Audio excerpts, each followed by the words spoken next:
Now, we know what it means to have people like us. We're all trying to get people to like us. Yeah? Make a nice impression. It's not sufficient. You have to up the ante a bit and get them to love you. If you want to get the idea, all of us have taken a plane ride. Yeah? You remember when you land, over the intercom comes a message. The captain and the crew want you to know that how much pleasure they had in your company and how much pleasure it was to serve you. You remember those messages? Huh? Did you ever wonder, like, the captain knew that you were aboard? How he enjoyed your trip? Huh? Did you ever wonder why does he do that? What are they interested in?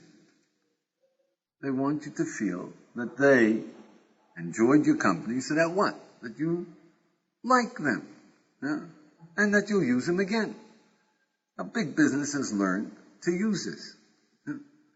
And insurance companies and department stores, they spend an awful lot of money to make you like them. It pays. Friend, as far as you're concerned, you're the only business you got. Yeah? So it's big business. You want to live, you're going to get a heck of a lot more out of life if you can use the same tactics. You can get people to love you. Do you understand that? Now they're doing it manipulation. Somehow it works. I guess humanity is starved for a little appreciation. Otherwise, for goodness sake, I mean, you believe them? Or the Metropolitan Life Insurance Company sends you a birthday card. Do you really think that they've had you in mind? Yeah? At the same time, it works. There must be something there, a power. Let's try to find out what the power is and how to use it. We're up to number 30. Number 30 of the 48 ways is ahuv. Now, what does ahuv mean? It comes from the word ahava, love. Ahuv is to be loved. To be loved by others. You have to learn to master the technique of getting people to love you. Okay, so how do we go about this? Number one is, first you've got to make that decision, an inner decision, that you need to do it. You have to have people love you. Because otherwise you're not going to go out and make the effort. B of this is, and I'll help to give it a little more force, is that we naturally want and desire to be liked and to be loved. Accept that. It's not against your nature. It's going with you. And number two of this is that before we go on to know how to do it, first we've got to have a clarity and a caution. The idea is to be loved, not to be admired. If you're out to impress people, you're on the wrong wavelength. Do you see the difference? We go around boasting, impressing people, and we don't get liked. Yeah? You want to be liked, you want to be loved, not admired. Number three is, in order to get a good hold of doing this, you got to define what is love. And we're fortunate that we have heritage that gives us definitions for basic things like this. You know, you go in Western civilization, you ask for a definition of love, and they'll write poems. But a definition is a little hard to come by. So the definition of love is that it's an emotion of pleasure that we have in other human beings. It's a pleasure that we have when we see their virtue. That's love. If you love anyone, you track it down, you'll see that you take pleasure in their honesty and their strength and their whatever it is that they have. That's virtuous. That's your pleasure. That's what love is about. One of the ways we get a fellow to stick around a little bit so we have a chance to talk to him is we ask him, if you get married, do you want to love the girl? He says, yeah. Well, you don't want to be infatuated. He says, no. Would you marry a girl when you know you're infatuated? No, that's not good practice. Yeah? You ever notice that when you're infatuated, you think you're in love?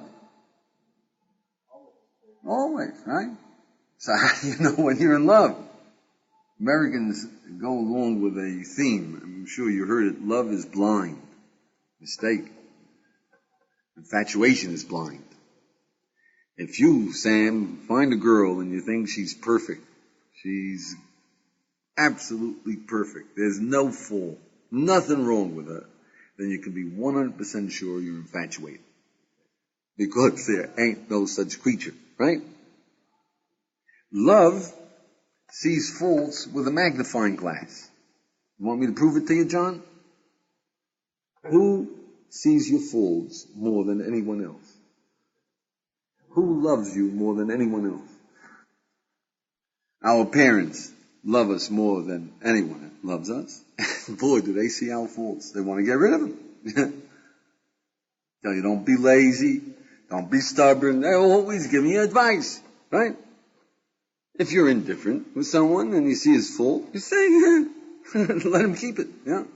If you love him and you see a fault, you want to get rid of it. If you identify the person with his virtue, you love him. You see the fault as an aberration.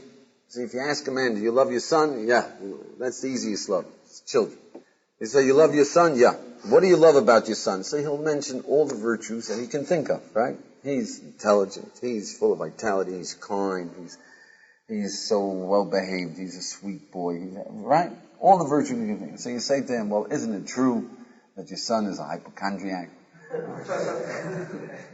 You can't say, yeah, I love him. He's such a hypochondriac.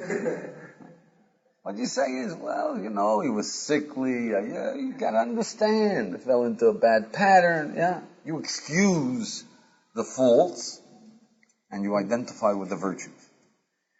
So, clarity, we're on Ohuv, to be loved. That means that you have to arrange that you are identified with pleasure in the eyes of your fellow man. You've got to give them pleasure so that they identify you as a source of pleasure. Okay, so number 4 is appreciate. We have pleasure in giving pleasure. See, our syndrome is that I want the pleasure. Yeah, so, good. If you focus on the fact that you have pleasure when you give people pleasure, then you will do it a little more often. Yeah? B of this is focus on the fact that it's a very deep pleasure to give people the pleasure of having pleasure in our essence and loving us. Your parents love you, that's your pleasure. They have pleasure in your essence, in your virtue, in you, in your being, and that is your pleasure. Number 5 is, so how do we give people pleasure? How do we get them to love us, right? So the first thing that we say is, give people pleasure, any type of pleasure, material or spiritual, with no strings attached. You give pleasure with no strings attached. They will focus on you as a source of pleasure, and they will love you. Any type of pleasure. Say good morning to them, because it lifts their spirit. No strings attached. Don't ask them, don't wait for a good morning or for recognition. And little by little, they look forward to your good morning. And they will love you. Number 6 is, to make it real and to learn a whole list of ways of doing it, a whole set of techniques, is make a list of the people you love. There are some people you love, right? Make a list. Your brother, your sister, your mom, your dad, your friend, people that you love, that you have pleasure in. Yeah? B is, study them and ask yourself, what do I take pleasure in them? You love them, that means that you have pleasure. Love your father because he's decent, because he's strong, because he loves you, because he's always ready to help. C is, ask yourself, how did you come to identify them with these virtues? Where did you see it? How did it operate? How did it get across to you that your father is always willing to help you? Because he helped consistently. That's the way you'll get other people to realize you're always willing to help. Yeah. That's something he said. Why do you take pleasure in your brother? Because he's full of humor. Why? Because in situations that he jokes. Yeah? Okay, this is a way to give other people pleasure. You understand? You learn from the fact that you have had pleasure, how to give other people pleasure. And how to get it across to them. Number 7, the most individually effective way of being loved in Judaism, we say, is love others. If you love, you will be loved. The Bible says, Torah says, K'mayim panim el panim kein lev ha'adam. Like a water reflects a face, so does the heart of man. If you smile at someone, they smile back. If you frown, they frown back. If you threaten, they threaten back. That is the heart of man. So if you love, they love you back. So B of this is, there's one caution, there's one difference. You love others, it's your pleasure. But there are many parents who love their children and are willing to sacrifice their lives for their children, who are despised, hated, and avoided. Is that right? How come? There's one thing you got to make sure of, that you project your love. You make it known. The children are getting the wrong message. They see the criticism, they see the condemnation, they don't see the love that is behind it. If they see the criticism, they get the wrong message. Do you understand? So always be sure that you're projecting, you're letting people know your pleasure in them, your love. Does that make sense? Otherwise, they get the wrong message, they get lost.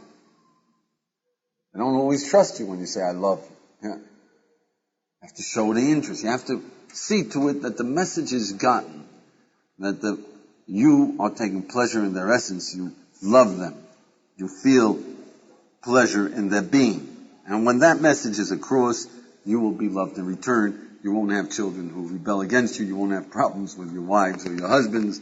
You have to project that love. That's the difference between just fulfilling the commandment. You're fulfilling the commandment if you just love. You can love others without being loved in return. Little infants, we love them. They'll eat your nose. You know, they don't have to be loved in return. They're gorgeous. We love them. We take pleasure in their beauty. So we got the pleasure, but they don't know the pleasure of being loved unless you show it to them. All right, number 8 is that next to loving is the greatest. If you love someone, you will be loved back. It's guaranteed. But next to that is treat human beings, as if they're real, and you will be loved. Human beings are dying to be treated as realities, to be seen, not to be ignored. And if you pay attention to people, they will love you. It's their pleasure. So A of this is, treat human beings with consideration. Be considerate. Think of others, of where they are, of what they need, of what they're doing, and you will be loved. B of this is, be concerned with others. You see, considerate means don't step on someone's toes. If he's writing, say, I see I'm disturbing you, pardon me, I'll move away. That's considerate, don't intrude. But be concerned. You see someone is down, he's worried, he's got a problem, share with them, they will love you. Now, because it means that you treat them as another human being. C of this is, the least costly, the least effort, and the most effective of these 3 is be appreciative of other people's good points. There are many times that we take pleasure, we see somebody who's doing something nice, and we enjoy it. We keep quiet. That's silly. Tell them, yeah, you know, that was a beautiful shot, that was a wonderful way of expressing yourself. Compliments buy people's souls. Yeah. You run the risk of being considered schmaltzy or soft. The point is made, the people will look at you. Nobody gives me compliments. What's with you? Yeah? You understand? And he says that people, you'll get a name of being the schmaltzy Joe. Yeah? It's alright, but everybody will invite you to their parties. You'll be schmaltzy Joe, but they'll hang around your doorstep, schmaltzy Joe. They don't know how to live with honest compliments. They don't get that many. But they sure will appreciate it. D is, flattery will get you everywhere. Yeah? Flattery, people have made fortunes by learning how to be good flatterers. Yeah? It is forbidden. Jewish wisdom says, don't do it. It costs you too much. It costs them too much. It is a forbidden thing to do. Flattery is when you're giving with strings attached. You see, flattery can be honest compliments, but you're doing it to manipulate people. Hanifa is considered One of the things, if you're a chonif, you're not going to get to heaven. That's flattery. Yeah. It's considered flattery if it's not. Even if it's honest, but if it's with a string attached.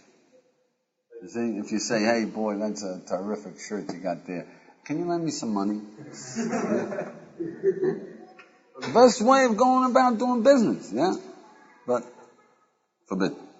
Give it because you want to give a person honest appreciation. That's all. Okay, number 9 is another way, a simple way, is just give people pleasure by being friendly, hello, helpful, pitch in willingly. He has a task. Give people the pleasure of doing them favors, of putting out for others, wholeheartedly. All of this with no strings attached. But it turns you into a beloved human being. Do you see that? B of this is always remember, it's your pleasure to give people pleasure. Why? Why be stingy? If you focus on the fact that you're helping someone, he needs a favor, you help them with his bag, you give him a good morning, a warm welcome, friendly, how are you, open, pigeon. It's your pleasure. Yeah. When you have a habit of doing things with strings attached, I think it's an easy habit. How can you get a bad habit? The question is, as if a person has got a bad habit of manipulating people, of demanding a return, how do you get rid of that? Well, I would say that learn how to give to strangers that you'll never see again. So you'll get rid of that. You see somebody in the street, you say, "Good morning." You're going to say, "Well, maybe I'll meet him around the corner and I'll get him a good morning back." You know, if it's pretty obvious that you're not going to get anything, it'll get you into the pleasure for its own sake. Yeah. If you see a fault, there's ways of getting rid of it. In the 48 ways. That's what the 48 ways are about. Number 10 is, there's another way of being loved, and that is to bring gifts. Gifts, not tokens and not souvenirs, but gifts. What's the difference between a gift and a souvenir? You bring back an ashtray with Israel on it, that's a souvenir, right? What's a gift?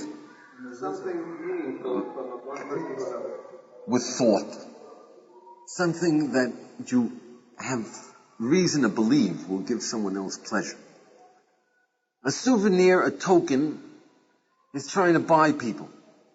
But if you're thinking of someone, and you attach, you know his interests, you know what he's like, you like stamps, you like this, whatever people like, yeah?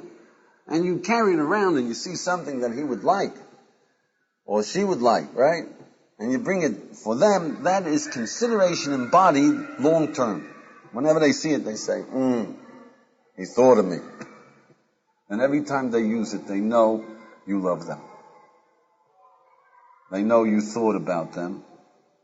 And it gives them renewed pleasure in you. Change your life. C of this is that don't wait until the end of the trip to get your gifts. Then you do it haphazardly. You buy something. Then you're buying tokens. Price tags. They'll like it. They won't like it. You go on a trip, you know that you have to show that you thought of them. Start right from the start. Yeah. D of this is always have a list of what people like. The ones who are close to you. What do they like? So then when you come across something, it clicks. Alright, so number 11 is particularly applying this for wisdom. For wisdom, the best gifts are bought in which kind of a store?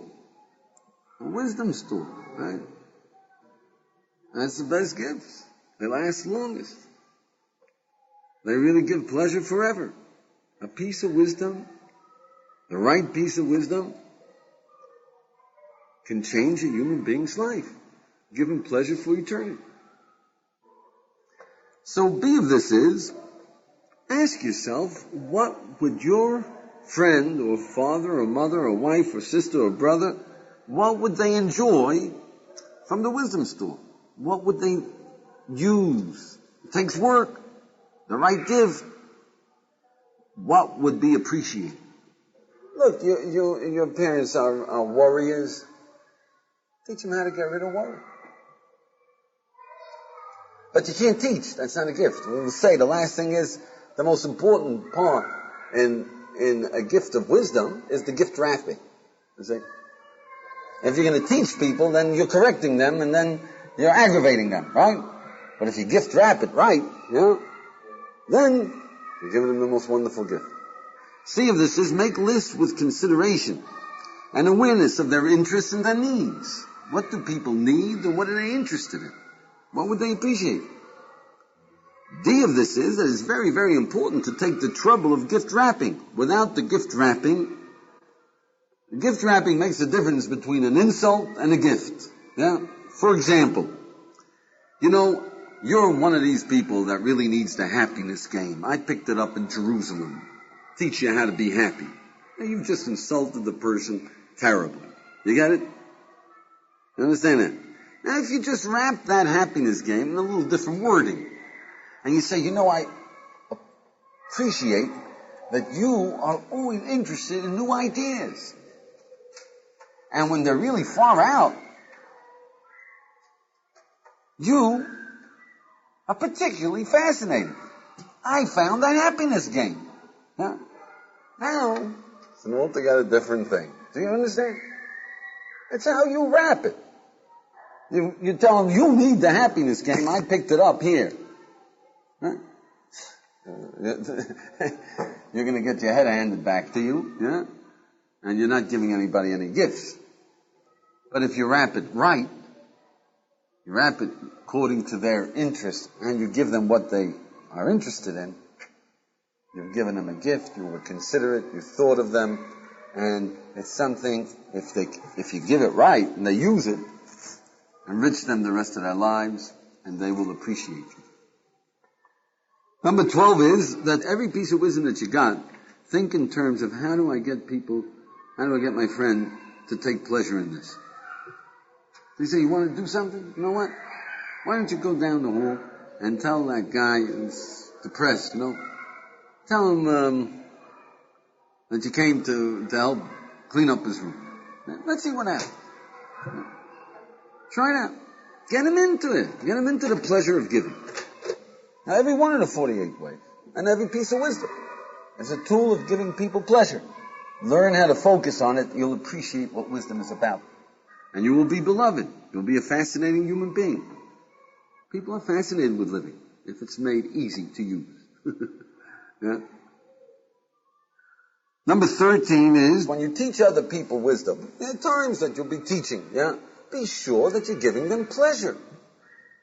Take the trouble, be considerate enough to see whether you're boring him, whether you're putting him to sleep, whether you're aggravating him, whether they're disturbed by what you're saying. Understand? Take the time, be considerate, and make sure that they're enjoying it, that they feel some interest. If not, change the subject or give up teaching. So B of this is that the pleasure can be in your interest. If you don't have pleasure, you're not going to give them pleasure. So you've got to relive your teaching. If you're there and you're reciting and somewhere else your mind wanders, you're wishing you were some other place, don't teach. You have to take pleasure. The pleasure is got to come out.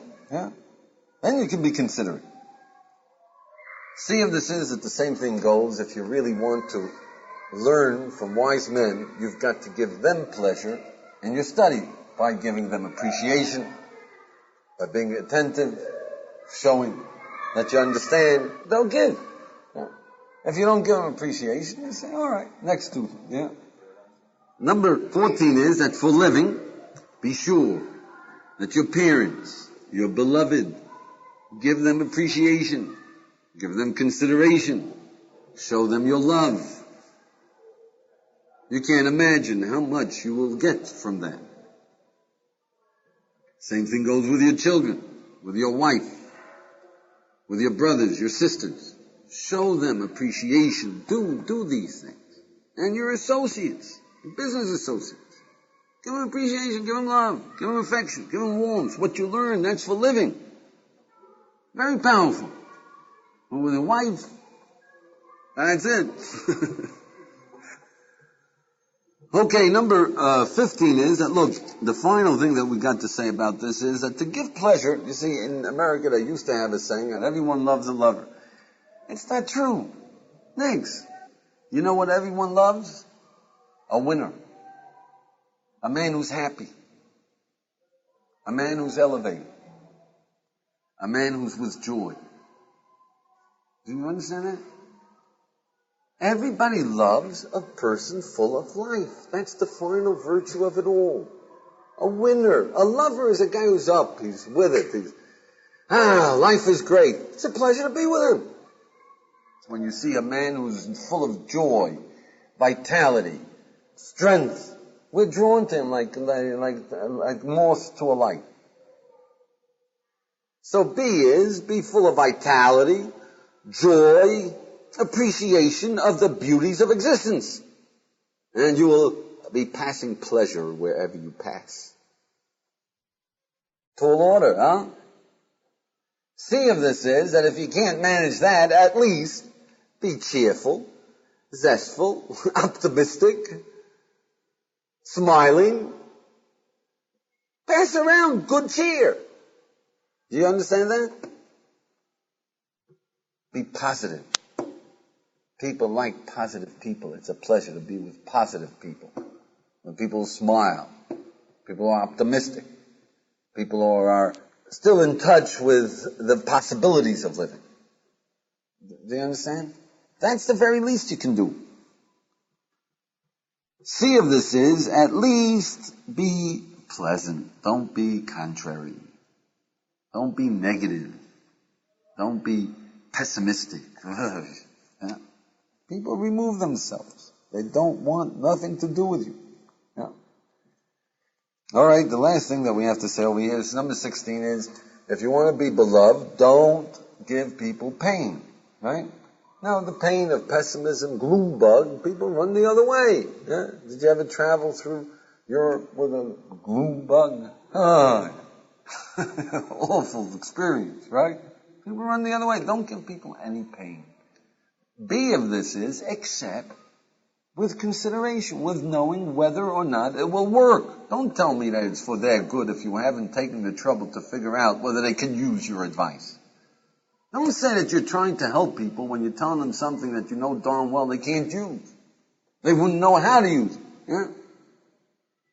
If you're really concerned for people, sincerely concerned, then when you give criticism, make sure that you take the trouble to figure out what they can do in their state of mind and being to correct what you're warning them about. Does that make sense? If you do so, then you will be beloved for criticism. If not, you'll be hated. Do you see that?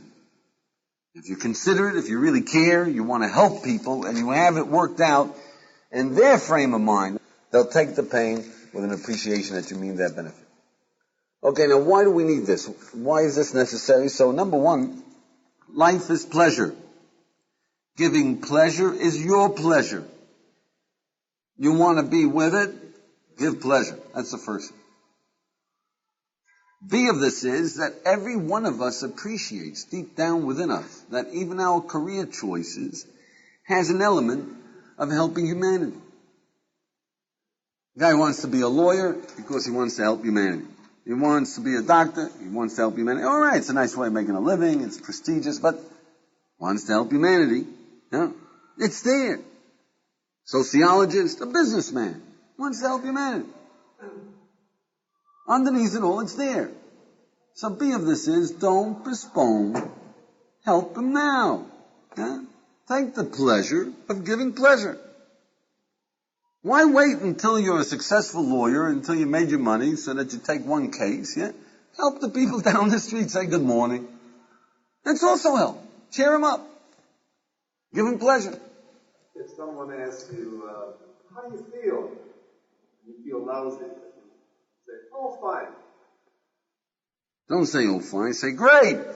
Great. But you feel lousy. Say, great. You're supposed to say great. You're not supposed to tell them your problem. No, they don't want to know your problems. You see, if somebody says to you, how do you like my poem? You say, it's dreadful. I've never seen such... That's not this is white lie. Don't be dishonest to deceive people. But just avoid hurting their feelings. The rabbis say if somebody buys something and he asks your opinion, what about my... You should point out the virtues, whatever virtues there are in what he bought. Don't tell him that it's a bad buy. You're crushed.